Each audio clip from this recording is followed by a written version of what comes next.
Tripura iPad member रखना हयरानि खायमानि कक्षि जमा आबुनो तुई त्रिपुरा फाइके तृणमूलनि खरताम आदं आबुनि बिसिङाव दं वेस्ट बेंगल तृणमूलनि रोंमन्त्रि ब्रत बसु केरम मन्त्रि मलय घाट कचाम एमपी ऋतब्रत बेनार्जी बरक तिनि बिरखुं बाइके कलकातानि आगरतला फाइके बरकनो बदनि आदं दं बिरखुं खालाबा लामसाका बिरखुं खालाबा फाइ बरक आगरतलानि खुंसा फुदो लेनाका आबुनि यावनो आगरतला प्रेस क्लाब कासा कक्थन कुथुम खालायका हास्ते हापांनि साखाम बेदिनि बुखाक्ति कोविड टेस्ट खाय नेगेटिभ फाइमानि यागुरो बरकनो सालथाम रंबoi चौबै तनिका आगरतलानि खुंसा होटेल आबो बेलायखनो सेरेंमा सिनजा हनै कक्षि समरिखा रोंमन्त्रि ब्रत बसु बतिनिते बसागा बरकनो तृणमूल ने आदं हनै द अमहाय ख्लाय ते बेबासा फाजिं केरम मन्त्रि मलय गातक सागा बरक त्रिपुरा फाइमानि फेर उंखा ममता बन्धोपाध्याय अभिषेक नि दागिमं मासे फायो 2023 बिसिनि विधानसभा चौमारि नाहारि बुसखांगो फाइमानि आबुनि लगेते बसागा त्रिपुरा हास्तेनि हाबंनि फानो तंनो सावैमांका बुसखानि सालो फानोति तंलाखा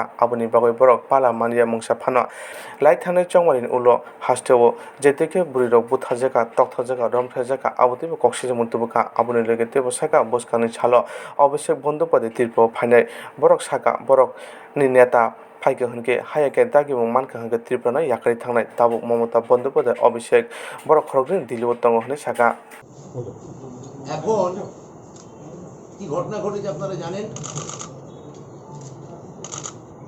আমাদের আইপ্যাকের ছেলেদের প্রত্যেকের কোভিড রিপোর্ট নেগেটিভ হওয়া সত্ত্বেও যেভাবে একটা হোটেলে তাদের কার্যত অবরুদ্ধ করে রাখা হয়েছিল, তাদের বিরুদ্ধে এফআইআর করা হয়েছে, সমন জারি করা হয়েছে, যেভাবে এই পুরো প্রক্রিয়াটা ঘটানো হয়েছে সেটা থেকে সরকারের একটা স্পষ্টত এক ধরনের ভয়, এক ধরনের ট্রমা, সরকারি এক ধরনের অ্যাগনি বেরিয়ে আসছে।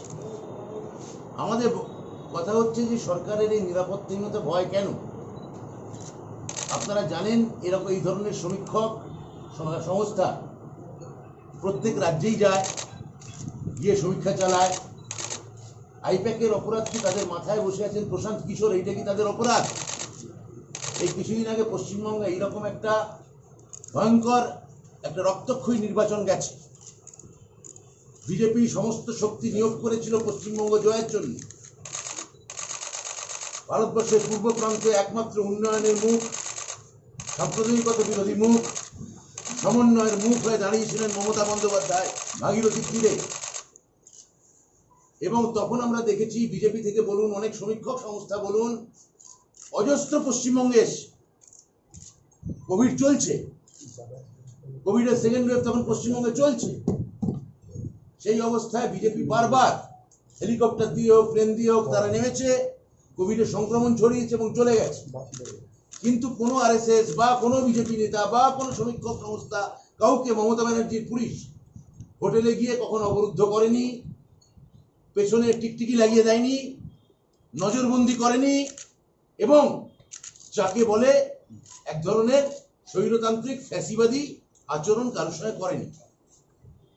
এই যে একটা অগণতান্ত্রিক একটা ফ্যাসিবাদী সরকারি মুখ ত্রিপুরায় আমরা দেখতে পাচ্ছি, যার জন্য আমরা উদ্বিগ্ন হয়ে আইপ্যাকের এই ছেলেদের পাশে আমরা দাঁড়িয়েছি। আসার কথাই যে তাদের ইতিমধ্যে মুক্ত করা হয়েছে, তারা কোভিড মেনে চলছেন, তাদের প্রত্যেকের কাছে কোভিডের নেগেটিভের সার্টিফিকেট আছে। আমরা সরকারের কাছে আশা করি এবং দাবি রাখি যে এই ধরনের আচরণ আপনারা করবেন না। মমতা বন্দ্যোপাধ্যায় স্বয়ং দিল্লি থেকে এই ঘটনার নিন্দা করেছেন। আমাদের সর্বভারতীয় সম্পাদক, সর্বভারতীয় নেতা অভিষেক বন্দ্যোপাধ্যায় তিনি গভীর উদ্বেগ প্রকাশ করেছেন। হয়তো তিনি নিজেও এর মধ্যে চলে আসতে পারেন এই ঘটনার প্রতিবাদে, কিন্তু তারই নির্দেশে আমরা এখানে এসেছি।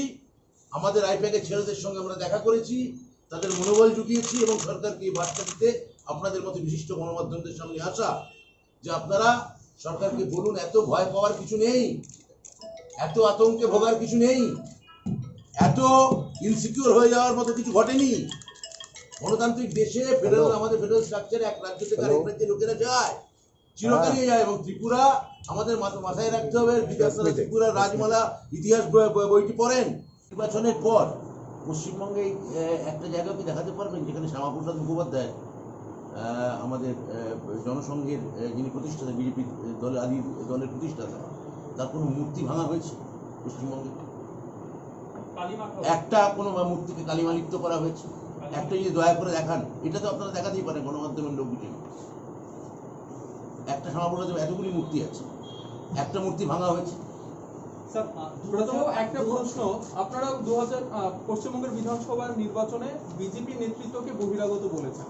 এখন যদি পশ্চিমবঙ্গ থেকে রাজ্যে এসে আপনারা তৃণমূল কংগ্রেসের প্রচার করেন, ঠিক একই অভিযোগ কি আপনাদের ক্ষেত্রে করবে? আমার একটা প্রশ্ন, এই রাজ্যে কি সংগঠন বলতে কিছু আছে? আপনাদেরকে বহিরাগত বলেছেন? মানে এই রাজ্যে কি সংগঠনকে এমন ভাবে তৈরি করা যাবে এই 1.5 বছরে যারা নিজেরা বহিরাগতদের সহযোগিতা ছাড়া নির্বাচনে প্রতিদ্বন্দ্বিতা করতে পারবে? এই দুটোই খুব ভালো প্রশ্ন। এক নম্বর প্রশ্ন হচ্ছে বহিরাগত বলা হয়েছিল, যে সেটা হচ্ছে যে তারা এসে একটিও বাংলা শব্দ ব্যবহার করতেন না বলে বলা হতো। তারা যখন রাজনৈতিকভাবে বিজেপির নেতারা বাংলায় আসতেন অন্য রাজ্য থেকে, তারা একটিও বাংলা বলতেন না, বাংলা বলাটাকে পছন্দ করতেন না, এবং বাঙালি এবং বঙ্গদেশ, বাংলা সংস্কৃতি, বাংলা ভাষা এ ধরনের এক সম্পর্কে বৈরিতা জানাতেন। আমাদের হিন্দি ভাষা নিয়ে আমাদের কোনো আপত্তি নেই। আমরা হিন্দি ভালোবাসি, আমরা বাংলাও ভালোবাসি, আমরা তামিলও ভালোবাসি, তেলেগুও ভালোবাসি। মমতা বন্দ্যোপাধ্যায়ের আদর্শ বা রাজনীতিতে যারা আছেন, তারা মমতা বন্দ্যোপাধ্যায় আমরা জানি তিনি প্রধানত সমন্বয়ের রাজনীতি করেন, তিনি ইনক্লুসিভ রাজনীতি করেন, তিনি সবাইকে নিজের রাজনীতির ভেতরে অভ্যন্তরে মাটিয়ে নিতে চান। এখন কথা হচ্ছে যে যদি বিজেপি আমাদের বহিরাগত বলে, তা আমাদের কি ভাষা, আমাদের কি বাংলা নয়? আমরা কি অন্য কোনো ভাষা বলছি? এই যে ভাষাটা বলছি, কি অর্থে আমাদের বহিরাগত বলছি? তাহলে কি ত্রিপুরা সংস্কৃতি এবং বঙ্গ সংস্কৃতি এবং যে রবীন্দ্রনাথকেও কি তারা বহিরাগত বলবে? রবীন্দ্রনাথ কি তারা, বা রবীন্দ্রনাথের যে নদা জ্যোতিরিন্দ্রনাথ ঠাকুর একসময় ঘন ঘন ত্রিপুরায় আসতেন, তিনি কি তাহলে বহিরাগত ছিলেন? অর্থাৎ বাঙালি বা বঙ্গ সংস্কৃতির সঙ্গে যুক্ত যিনি রঘুপতির স্রষ্টা, যিনি নক্ষত্র রায়ের স্রষ্টা, যিনি গুণবতীর স্রষ্টা, তাহলে তো গোটা বাঙালি জাতিটাই হচ্ছে বহিরাগত। এটা আমার মনে হয় বিজেপির নেতারা, যে বাঙালি নেতারা এখানে বলছেন, তারা বিজেপি করতে গিয়ে তাদের বঙ্গজাতি, বাঙালির ইতিহাস, ত্রিপুরার ইতিহাস এবং এই গোটা এই জেলার ইতিহাস, এই 8টি ডিস্ট্রিক্ট জেলা অধ্যুষিত যে রাজ্য, সেই রাজ্যের ইতিহাস আসলে তাদের বিস্তৃত হচ্ছে। তারা ত্রিপুরার ইতিহাসই ভালো করে জানেন না। নাগপুর ভবন বা হেডগোয়ার ভবনের সেবা করতে গিয়ে বাংলা এবং বাঙালি সংস্কৃতির সঙ্গে তারা যোগসূত্র হারিয়ে ফেলেছে। একটা পয়েন্ট হচ্ছে, এই কথাটা এক মিনিট। ধরুন আপনাদের প্রতিবেশী রাজ্য আসাম, আসামে বিজেপি সরকার গতবার ক্ষমতায় আসবার পর 25শে বৈশাখ ছুটি ক্যান্সেল করে দিল। মাননীয় বিপ্লব কুমার দেব বা বিজেপির কোন নেতা তার প্রতিবাদ করেছেন? যোগী আদিত্যনাথের উত্তরপ্রদেশের সরকার রবীন্দ্রনাথের বদলে, রবীন্দ্রনাথকে পছন্দ নাই হতে পারে, হয়তো রবীন্দ্রনাথের থেকে যোগী আদিত্যনাথ বা রামদেবের লেখার গুরুত্ব অনেক বেশি। এ নিয়ে কি ত্রিপুরার মানে বিজেপির নেতৃত্ব বা ত্রিপুরার মুখ্যমন্ত্রী একটা কথা কেউ ব্যবহার করেছেন? সুব্রমণিয়াম স্বামী দেশের জাতীয় সঙ্গীত বদলে দেওয়ার কথা বলছেন, একজনও কেউ শুনেছেন যে বিজেপি এর গোটা ঘটনার প্রতিবাদ করেছে? রবীন্দ্রনাথ একটা জাতির নাম, ওরা সেই জাতি এই বিশ্বাস করেন না স্বাভাবিকভাবে। আর ব্রাত্যদা বলেছেন যে বহিরাগত প্রশ্নটা কোথায়, যে আমাদের রাজ্যে এসে বাংলা জয় করতে চাইছেন, বাংলা জয়ের প্রেস রিলিজ হচ্ছে হিন্দিতে। আমাদের আপত্তিটা সেই। এই রাজ্যে কি সাংগঠনিক রাজ্যের বর্ষীয়ান নেতা, পশ্চিমবঙ্গ সরকারের আইন এবং পূর্ত বিভাগের মাননীয় মন্ত্রী শ্রী মলয় ঘটক, আমার বড় দাদার মতো আমাদের রাজ্য সরকারের মাননীয় শিক্ষামন্ত্রী অধ্যাপক শ্রী ব্রাত্য বসু, তারা বলেছেন। আমরা আমাদের নেতা তৃণমূল কংগ্রেসের সর্বভারতীয় সাধারণ সম্পাদক সাংসদ অভিষেক বন্দ্যোপাধ্যায়ের নির্দেশে এখানে এসেছি। তার কারণ হচ্ছে যে গণতন্ত্রের বিরোধীদের কথাটা হচ্ছে খুব গুরুত্বপূর্ণ। মানে বিরোধীকে বলতে দাও তোমার কথার, তোমার কাজের হিসেব নেই। দুর্ভাগ্যজনকভাবে ত্রিপুরাতে এই ব্যাপারটাই ব্যাহত হচ্ছে। ত্রিপুরার মাননীয় মুখ্যমন্ত্রী তিনি পশ্চিমবঙ্গের প্রোগ্রাম করতে গেছিলেন, আমরা সেই ভিডিও দেখেছি, খালি রাস্তার দিকে তিনি হাত নাড়ছিলেন। তো ভোটের রেজাল্টে সেই খালি রাস্তার হাতের প্রতিফলন পাওয়া গিয়েছে। বাংলার মানুষ বিজেপিকে, মানে বিজেপির মুখে ঝামা ঘষে দিয়েছেন। মলয়দা যে কথা বললেন যে বিপুলভাবে গোটা দেশের বিভিন্ন প্রান্ত থেকে যে পরিমাণ অর্থ, যে পরিমাণ শক্তি ব্যবহার করে তারা এগুলো করেছিলেন, বাংলার মানুষ সেটাকে ব্যর্থ করেছেন। এবং আজকে যে আমরা এলাম, তো আরটিপিসিআর রিপোর্ট দেখিয়ে আমরা ঢুকেছি। আইপ্যাক সংস্থা তারা যে এখানে এসেছেন, তারাও নিশ্চিতভাবে আরটিপিসিআর রিপোর্ট দেখিয়ে ঢুকিয়েছেন। এবার প্রশ্ন হচ্ছে, কতগুলো বেসিক প্রশ্ন তৈরি হচ্ছে। আইপ্যাক কোনো রাজনৈতিক সংস্থা নয়, অথচ তারা যে সার্ভে করছেন, এখানে গণতান্ত্রিক দেশে এই ধরনের সার্ভে করবার ক্ষেত্রে কোনো বিধিনিষেধ থাকতে পারে না। এবং ত্রিপুরা ভারতবর্ষের বাইরে নয়, ত্রিপুরা ভারতবর্ষের অংশ, অবিচ্ছেদ্য অংশ। সেখানে যে হোটেলে আমরা এখন শুনছি, অনেক হোটেল তো আছে, ত্রিপুরা সরকার আরো ভালোভাবে বলতে পারবেন, যেরকম সব হোটেলেই যারা আবাসিক আছেন তাদের এরকম আবার কোভিড পরীক্ষা করা হচ্ছে কিনা। যদি না হয়ে থাকে তাহলে নির্দিষ্টভাবে 23 জনের একটা টিম তাদের এই নতুন করে পরীক্ষা, এটা স্বৈরতান্ত্রিক মানসিকতার একটা চূড়ান্ত নিদর্শন। এখন হিটলার মুসলিনিরাও একই ধরনের কারবার করতেন, ট্রেন্ডটা একই রকম। এবং মলয়দা যে কথা বললেন যে এখানে বামপন্থীদের সরকার ছিল, আমি নিজে বামপন্থী রাজনীতি করতাম, দীর্ঘ সময় ত্রিপুরায় এসেছি। এখানে লেনিনের মূর্তি, সেই মূর্তিও নতুন সরকার আসবার পর ভেঙে গুড়িয়ে দেওয়া হয়েছে। কোনো ধরনের, আসলে আমাদের দেশে প্রধানমন্ত্রী, মাননীয় প্রধানমন্ত্রী, তিনি ডায়ালগে বিশ্বাস করেন না। গণতন্ত্রের মূল কথা হচ্ছে ডায়ালগ। আপনারা এখানে সাংবাদিক বন্ধুরা আছেন, আপনারা কেউ বলতেই পারবেন না, মানে কেউই ভারতবর্ষে দেখেননি যে প্রধানমন্ত্রী কোনো ডায়ালগে অংশগ্রহণ করছেন। উনি শুধু মনোলগে আছেন, একতরফা বলেন, কোনো প্রশ্ন নেন না। এবার এখানে যে পরিস্থিতি যা তৈরি হয়েছে, আমরা আমাদের রাজ্যে দেখেছি দুর্ভাগ্যজনকভাবে, পঞ্চায়েত নির্বাচন থেকে দেখেছি যে রাম এবং বামের মিশে যাওয়া এবং কিভাবে একত্রিত হয়ে তৃণমূল বিরোধী একটা অবস্থান, দুর্ভাগ্যজনকভাবে একসঙ্গে বামপন্থীদের পতাকা, সিপিআইএম এর পতাকা, বিজেপির পতাকা উঠতে দেখা গেছে, একসঙ্গে দেওয়াল লিখন হয়েছে। তার ফলাফল বাংলার মানুষ এবারের নির্বাচনে পরিষ্কার করে দিয়েছে। ত্রিপুরাতেও বামপন্থীরা স্বাভাবিকভাবে যা পরিস্থিতি, একের পর এক নির্বাচনে এটা পরিষ্কার যে বামপন্থীদের এখানে কোনো ভবিষ্যৎ নেই। আর বিজেপির সরকার যেভাবে এখানে সরকার পরিচালনা করছেন, এই অটোক্রেসি বা স্বৈরতান্ত্রিক মনোভাবের চূড়ান্ত এখানে দেখতে পাওয়া যাচ্ছে। এবং এই ধরনের ঘটনা, এই যে আইপ্যাকের টিম, এরা ভারতবর্ষের বিভিন্ন জায়গায় কাজ করেন। কোথাও যে ঘটনা ত্রিপুরায় ঘটেছে, এরকম ঘটনা গোটা ভারতবর্ষের কোনো জায়গায় দেখতে পাওয়া যায়নি যে ঘটনা এখানে ঘটলো। এটা গণতন্ত্রের জন্য ভয়ঙ্কর একটা ঘটনা। গণতান্ত্রিক ব্যবস্থা এটা চলতে পারে না। I may not agree with what you say, but I will defend to the last your right to say it. এখন মাননীয় মুখ্যমন্ত্রী নিশ্চয়ই জানেন, যেটা ভলতায়ারের বিখ্যাত উক্তি আর কি, গণতন্ত্রের অন্যতম মূল কথা। ইলেকশন ডিক্লেয়ার হলে আর আপনি যদি অনুগ্রহ করে এই যে ফিয়ার সাইকোসিস যে হয়েছে ত্রিপুরার মানুষের, কারো আপনি বলছেন, সেটা যদি দু একটা নাম ঠিকানা ধরে আমাদের দেন, আমরা কথা বলতে পারি। এটার কোনো উত্তর দেওয়ারই দরকার নেই। আপনি নাম ঠিকানা দিন, আমরা বাড়ির সঙ্গে কথা বলবো, বাড়ি গিয়ে কথা বলবো। ব্রতবাবু, আমার প্রশ্ন যেটা ছিল উত্তর পাইনি। আছে তৃণমূল কংগ্রেসের নাম ঠিকানা দিতে পারবেন এই মুহূর্তে কিনা? পরে নিয়ে নিচ্ছি। ব্রতবাবু, তৃণমূল কংগ্রেসের বিধায়করা যেভাবে বিজেপিতে গিয়েছিলেন, ঠিক একই রকম ভাবে বিজেপি বিধায়ককে তৃণমূলে এনে কি পলিটিক্যাল রিভেঞ্জ নেওয়ার কোনো সম্ভাবনা ইতিমধ্যে রয়েছে? আপনি তো বলছেন যেটা, সেটা হচ্ছে তার মানে যদি এতগুলো, যদি আপনার একটা বাক্যের মধ্যে তিনটে যদি ঢুকলো। এখন উত্তর হচ্ছে যে মামার বাজারে তাকে এই মাসি বলবো কিনা, তার উত্তরটা আমি কি করে দেবো বলুন? এতগুলো যদি উত্তর দেওয়া যায় না, সবই সম্ভাব্যতার উপর দাঁড়িয়ে আছে। আচ্ছা, আমি আপনার প্রশ্ন সব সম্ভাব্যতার উপর দাঁড়িয়ে। তাতে উত্তর মানে নেই। এই ধরনের যখন আস্থা বলে একটি জনসভা, কিন্তু 2011 থেকে 2021 এই সময়টায় পশ্চিমবঙ্গে মমতা বন্দ্যোপাধ্যায় মুখ্যমন্ত্রী হিসাবে যে উন্নয়ন করেছেন, তিনি তো একটা রাজ্যের থেকেই, রিসোর্স থেকেই করেছেন। ত্রিপুরাতে কিন্তু সেটা হয়নি। বামপন্থীরা যখন ক্ষমতায় ছিল তখনও হয়নি, এবং এই সময়ও হয়নি। মমতা বন্দ্যোপাধ্যায় উন্নয়নের একটা মুখ।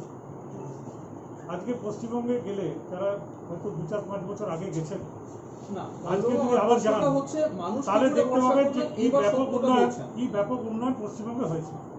আজকে উন্নয়নকে দেখেই কিন্তু মানুষ মমতা বন্দ্যোপাধ্যায়কে আবার ফিরিয়ে নিয়ে এসছে। আপনি কি বলছেন? ত্রিপুরার মানুষ এগিয়ে আসবেন উন্নয়নকে দেখে। আর একটাই প্রশ্ন প্লিজ।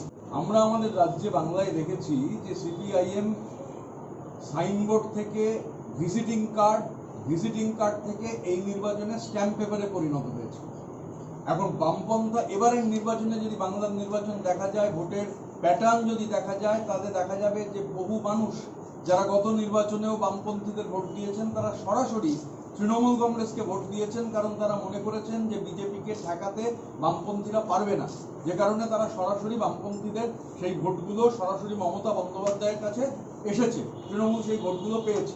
আর আমি আবারও একটা কথা বলছি যে আমি যদি মনে করি যে বামপন্থা নিজেরাটা আমার কাছে, আমি রবার্ট স্ট্যাম্প দিলে, আমার রবার্ট স্ট্যাম্প হলেই তবে হচ্ছে আমি কেউ বামপন্থী, আর আমার রবার্ট স্ট্যাম্প না থাকলে কেউ বামপন্থী নন, তো সেটা আলিমুদ্দিন স্ট্রিট হোক কি মেলার মাঠ হোক, এই ভাবনাটা যদি থাকে তাহলে হচ্ছে ওই সাইনবোর্ড থেকে ভিজিটিং কার্ড, সেখান থেকে স্ট্যাম্প হওয়া এবং তারপর আর খুঁজে না পাওয়ার প্রক্রিয়াটা অব্যাহত থাকবে, সেটা খুব দুর্ভাগ্যজনক। উনি নিজেরা বলছেন না, উনি নিজেরা বলছেন। তো কেউ মমতা বন্দ্যোপাধ্যায় আমাদের দেশের সব থেকে বড় বামপন্থী, এটা আমি ব্যক্তিগতভাবে মনে করি। আমিও তাই মনে করি। ডক্টরবাবু, আপনি লেনিনের মূর্তি ভাঙার কথা বললেন, পশ্চিমবঙ্গে দেখা গেছে ঈশ্বরচন্দ্র বিদ্যাসাগরের মূর্তি ভাঙার বিষয়টা, পাশাপাশি আরেকটা প্রশ্ন, বিজেপি নেতৃত্ব দিয়েছে, বিজেপি আরেকটা বিষয় আমরা জানতে পেরেছি যে আইপ্যাক সার্ভে করছে ত্রিপুরাতে, তাদের হয়ে আপনাদের হয়ে করছে নাকি অন্য কোনো সার্ভে? সেটা আমি বলতে পারবো না। একটা সমীক্ষার সমস্ত সার্ভে করতে এসছে। প্রথম কথা কাদের হয়ে করতে এসছে, একটা এখানে প্রথম কথা তারা একটা সার্ভে করতে চায়। কাদের হয়ে করছে কি না করছে এগুলো তো পরের ধাপ। আগে তাকে সার্ভেটা করতে দিন, তারপর তো আমরা তৃণমূল নিয়ে কথা বলবো। করছে না করছে আগে তৃণমূল কংগ্রেসের হয়ে সার্ভেটা যদি করে অসুবিধে কোথায়, যদি করে তাতে অসুবিধে কোথায়, কিন্তু আমাদের কাছে এই মুহূর্তে কোনো অফিসিয়াল কোনো খবর নেই যে আমাদের ওই করছে। না না বলছি, আমাদের কাছে খবর নেই, সত্যি নেই। আমাদের আমি যে পাঞ্জাবি যে করছে এই যে বললেন মলয়দা, আমি জানি না। তবে সার্ভেটা থেকে বিজেপি আতঙ্কিত, এটা তো বোঝা যাচ্ছে। আচ্ছা, আমাদের 18-র আগে যে রকম ভাবে তৈরি বিধায়ক আপনারা নিয়েছিলেন, 23-এর আগেও কি এই ধরনের কোনো সম্ভাবনা রয়েছে? আরো একটা চমক, কিছুদিন আগে মানে 2018 আগে তৃণমূল নেত্রী এসে বলেছিলেন অর্ধেকটা রুটি পশ্চিমবঙ্গ খেলে অর্ধেকটা ত্রিপুরা খাবে, তারপর আর রুটি দেখা পাওয়া যায়। মানে মানুষ কি করে ভরসা করবে যে এইবারও আপনারা থাকবেন? ত্রিপুরাতে আগেই মানে কংগ্রেসের বিধায়ক ছিল, হ্যাঁ, তারপরে ওনারা যখন তৃণমূল আপনারা বারবার অতীতে যেতে চাইছেন। আমি বলছি না, অতীত থেকে শিক্ষা নিতে হবে। আর অতীতের আমি তো পশ্চিমবঙ্গের অতীতটা আমি বলছি পশ্চিমবঙ্গের না, আমি এটা রেলিভেন্ট এই কারণে যে ওরা আপনাদের মনে হচ্ছে আমাদের হেরে যাওয়াটা আগের নির্বাচনে সেটাই একমাত্র গুরুত্বপূর্ণ। না সেটা নয়, আমি বলছি হ্যাঁ, ওরা বলেছে যে পশ্চিমবঙ্গের যে কেন্দ্রীয় নেতৃত্ব, হ্যাঁ, তাদেরকে কোনো সাপোর্ট দেয় এবং যখন ক্রাইসিসের মুহূর্তেও নেতারা আসে। আমার প্রশ্নটা অতীতের নয়, এবার যখন আপনারা কেন্দ্রীয় নেতৃত্ব তো পশ্চিমবঙ্গে আছে, তো ত্রিপুরায় যারা তৃণমূল নেতৃত্ব যারা লড়াই করবে তাদেরকে কি সব রকম সাপোর্ট দেবেন? এই যে খুব ভালো প্রশ্ন। এখানে আমি বলছি যে যারা দিয়েছিলেন দেখবেন তাদের একজন দুজন যাদের সম্পর্কে তারা পরবর্তী ক্ষেত্রে আমাদের দল থেকে বিজেপিতে চলে যান নির্বাচনের আগে, যারা এখানে তখন ত্রিপুরা যারা ভারপ্রাপ্ত ছিলেন। আর এখন সংগঠনটা ত্রিপুরার ক্ষেত্রে আমি তো আগেই বললাম যে ত্রিপুরার ক্ষেত্রে আলাদা করে মনোনিবেশ করছেন স্বয়ং আমাদের সর্বভারতীয় সম্পাদক অভিষেক বন্দ্যোপাধ্যায়। তার যে রাজনৈতিক বিখ্যাত, তার যে রাজনৈতিক দৃষ্টিভঙ্গি এবং তার যে রাজনৈতিক কমিটমেন্ট আমি অন্তত দেখেছি, তিনি কোনো অবস্থাতেই যদি কোনো জায়গায় তিনি মনে করেন যে এখানে সহযোগিতা করা দরকার, তিনি শেষ পর্যন্ত যাবেন বলে আমার তার রাজনৈতিক যে ম্যাপিং, যে মানচিত্র আমি তাকে দেখেছি, আমি এটা গভীরভাবে বিশ্বাস করি। আপনাদের সংগঠন রয়েছে পূর্ণাঙ্গ শেষ প্রশ্ন আমাদের চালু কারণ থেকে যাবো দুটো পরে বলবো, আপনাদের জন্য বলবে আমরা নিয়ম কমিটি কি রয়েছে কিনা এটা না, কোনো কমিটি কমিটি আমাদের ঘোষণা করবেন কেন্দ্রীয় নেতৃত্ব, অভিষেক বন্দ্যোপাধ্যায় করবে। 2023-এর আগে কোনো ধরনের অ্যালায়েন্সের সম্ভাবনা আছে বা নতুন চমক দেখাতে যাচ্ছে তৃণমূল? আমি তো বলছি আমরা আমাদের কাউকেই নিতে অসুবিধা নেই।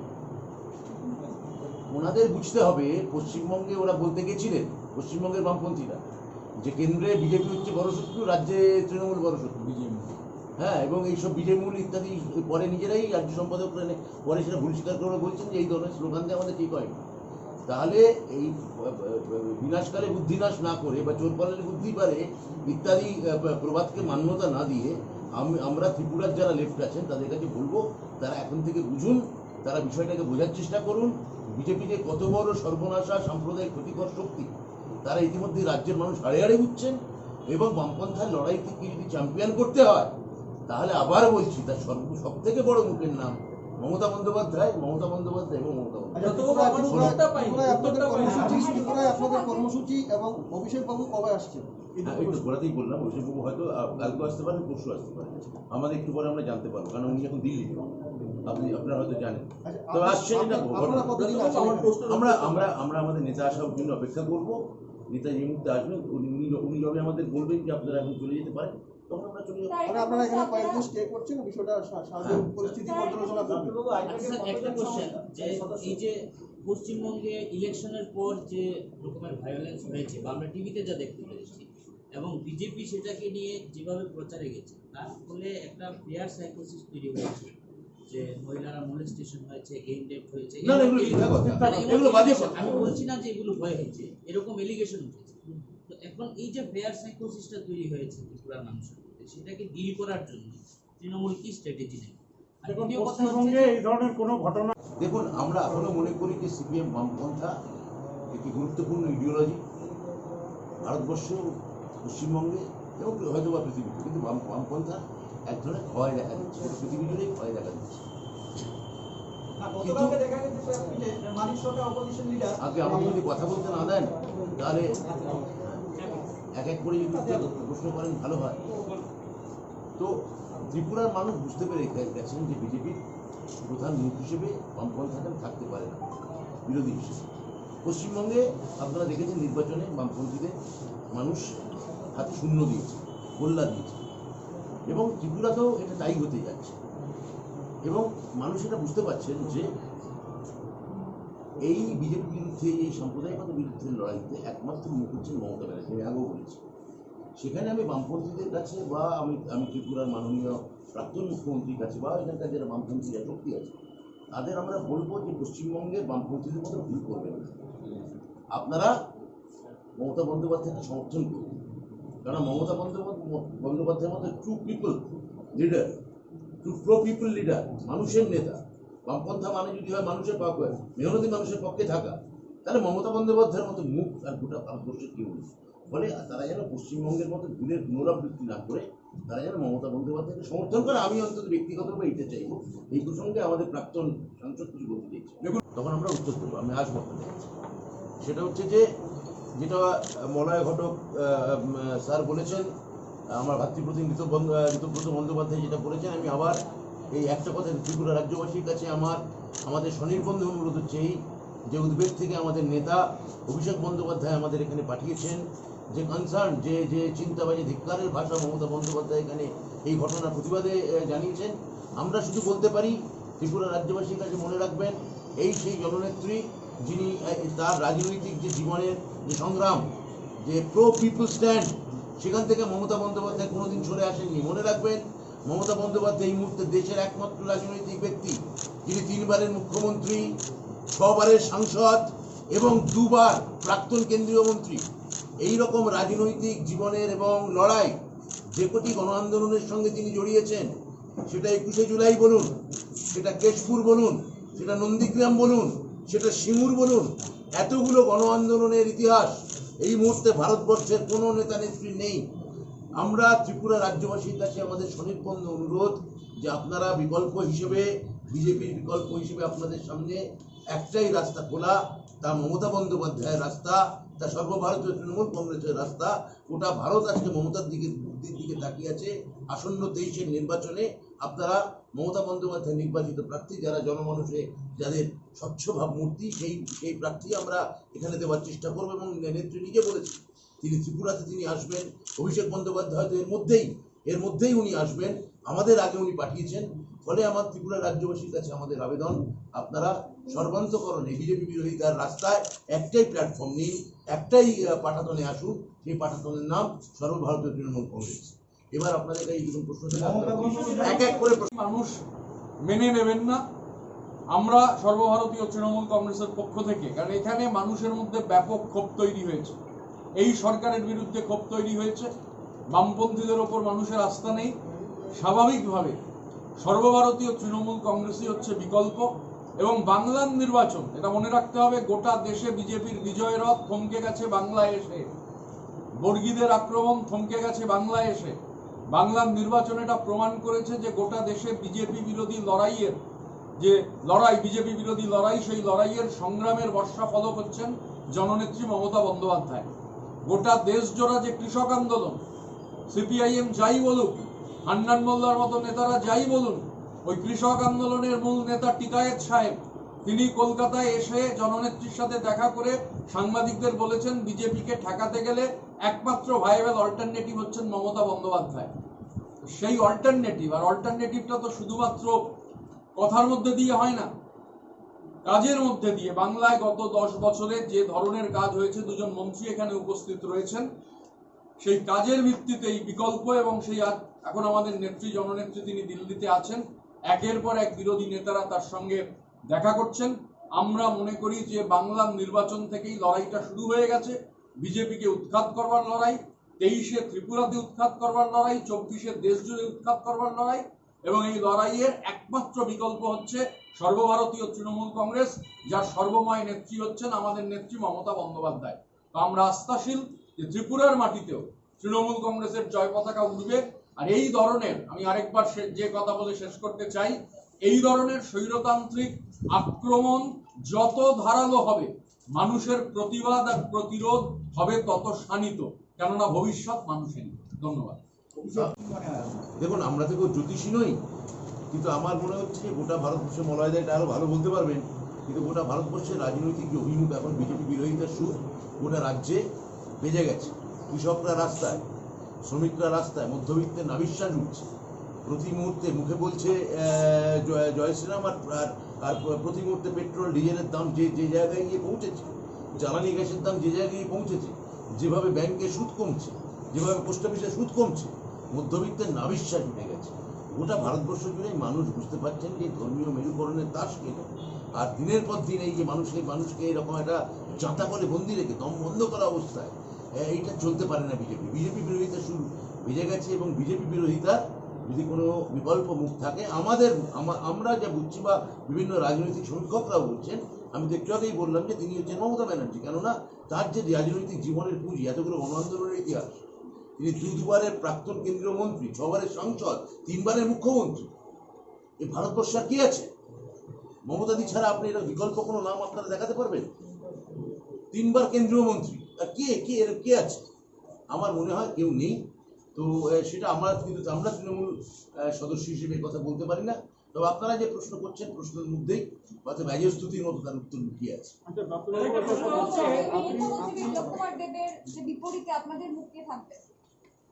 এখানে এগুলো তো আমাদের বলার সময় আসেনি। আমরা এটা একটা রাজনৈতিক জায়গা প্রতিবাদ করতেছি। প্রতিবাদের মধ্যে থেকে আমাদের সর্বত্র যেখানে হয়েছে, যে আন্দোলনের মধ্যে থেকে উঠে আসে, আমরা পশ্চিমবঙ্গেই থাকবো। পশ্চিমবঙ্গে এইটুকু বলতে পারি, পশ্চিমবঙ্গের ত্রিপুরাতে তৃণমূলের নেতৃত্ব দেবেন স্থানীয় ভূমিপুত্র।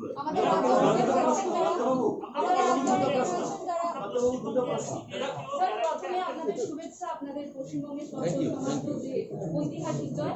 তারপরে আমরা জানতে চাইবো, আইপ্যাককে আমরা যেভাবে পশ্চিমবঙ্গের নির্বাচনে আপনাদের সাথে কাজ করতে দেখেছি, আমরা কি ত্রিপুরাতেও ঠিক একইভাবে আপনাদের তৃণমূলের হয়ে কাজ করতে দেখবো? দেখুন, একটা সংস্থা একটা যে কোনো রাজ্যে গিয়ে কাজ করতে পারে। মনে রাখবেন যে এই আইপ্যাক সংস্থা কিন্তু একসময় বিজেপির হয়েও কাজ করেছে, এখনো পাঞ্জাবে কংগ্রেস হয়ে কাজ করছে। তো এটা আমার মনে হয় যে গণতন্ত্র এটা হতেই পারে।